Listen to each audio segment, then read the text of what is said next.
ദേശീയപാതയിലെ ഈ വിള്ളൽ അത് അതീവ ഗൗരവമായി തന്നെയാണ് ഇവിടെ കാണുന്നത്. അതായത് തൃശ്ശൂർ ജില്ലാ കളക്ടറുടെ നേതൃത്വത്തിൽ ഒരു പ്രത്യേക സംഘം രൂപീകരിച്ചിട്ടുണ്ട് ഇതിൻ്റെ പരിശോധിക്കുന്നതിന് വേണ്ടിയെല്ലാം തന്നെ. ദേശീയപാത അതോറിറ്റിക്ക് പുറമെ കളക്ടറുടെ നിർദ്ദേശപ്രകാരമുള്ള സംഘവും ഇതുമായി ബന്ധപ്പെട്ട വിവരങ്ങൾ അന്വേഷിക്കുന്നുണ്ട്.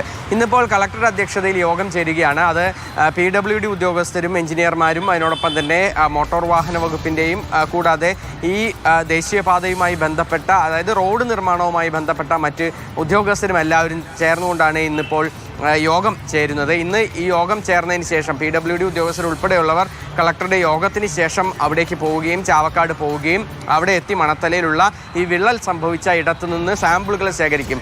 അവിടുത്തെ ഒരു ഭൂപ്രകൃതി അനുസരിച്ച് കൃത്യമായ മണ്ണ് തന്നെയാണോ അതിൽ നിക്ഷേപിച്ചിരിക്കുന്നത്, ആ അപ്രോച്ച് റോഡ് നിർമ്മിക്കുന്നതിന് വേണ്ടിയുള്ള ഏതെങ്കിലും തരത്തിൽ അപാകതകൾ ആ അപ്രോച്ച് റോഡ് നിർമ്മാണത്തിൽ സംഭവിച്ചിട്ടുണ്ടോ, അതുപോലെ തന്നെ ആ മണ്ണിൻ്റെ ബലം എത്രത്തോളമുണ്ട്, അതായത് അവിടെ മണ്ണ് ഫില്ല് ചെയ്തതിൽ എത്രത്തോളം അതിൽ ബലമുണ്ട് എന്നുൾപ്പെടെയുള്ള കാര്യങ്ങളൊക്കെ തന്നെ പരിശോധിക്കുന്നതിൻ്റെ ഭാഗമായാണ് ഇപ്പോൾ ഇന്ന് ഈ സാമ്പിൾ ശേഖരിക്കുന്നത്. ആ സാമ്പിൾ ലഭിച്ച ശേഷം അത് പരിശോധിച്ച ശേഷമായിരിക്കും ഏതെങ്കിലും ഒരു എത്രത്തോളം ഇതിൻ്റെ ഒരു വ്യാപ്തി ഉണ്ട് എന്നുള്ള കാര്യത്തിൽ ഒരു വ്യക്തത വരികയുള്ളൂ.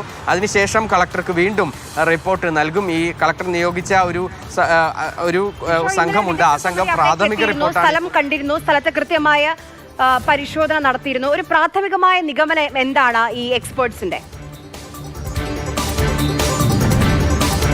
അതായത് ഈ മണ്ണ് നിറച്ചതിൽ, അതായത് ഇതൊരു അപ്രോച്ച് റോഡാണ്.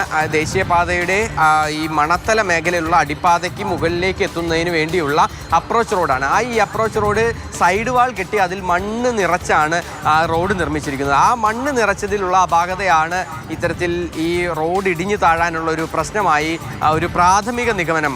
കാരണം മറ്റൊന്നുമല്ല, ഈ റോഡിനോട് ചേർന്നുള്ള ഈ പ്രധാന റോഡിനോട് ചേർന്നുള്ള സർവീസ് റോഡ്, ആ സർവീസ് റോഡിൻ്റെ ഒരു ഭാഗം കൂടി ഇടിഞ്ഞ് താഴ്ന്നിട്ടുണ്ട്. ആ താഴ്ന്നതാണ് പിന്നീട് റോഡിൻ്റെ മുകളിൽ ഈ വിള്ളൽ സംഭവിക്കാനുള്ള ഒരു കാരണമായി ചൂണ്ടിക്കാണിക്കുന്നത്. അതൊക്കെ തന്നെ എത്രത്തോളം അതിൻ്റെ വ്യാപ്തി ഉണ്ട് എന്നുള്ളതാണ് മനസ്സിലാക്കേണ്ടത്. അതിനുവേണ്ടിയാണ് ഇന്നിപ്പോൾ ഈ സാമ്പിൾ ശേഖരിക്കുന്നത്.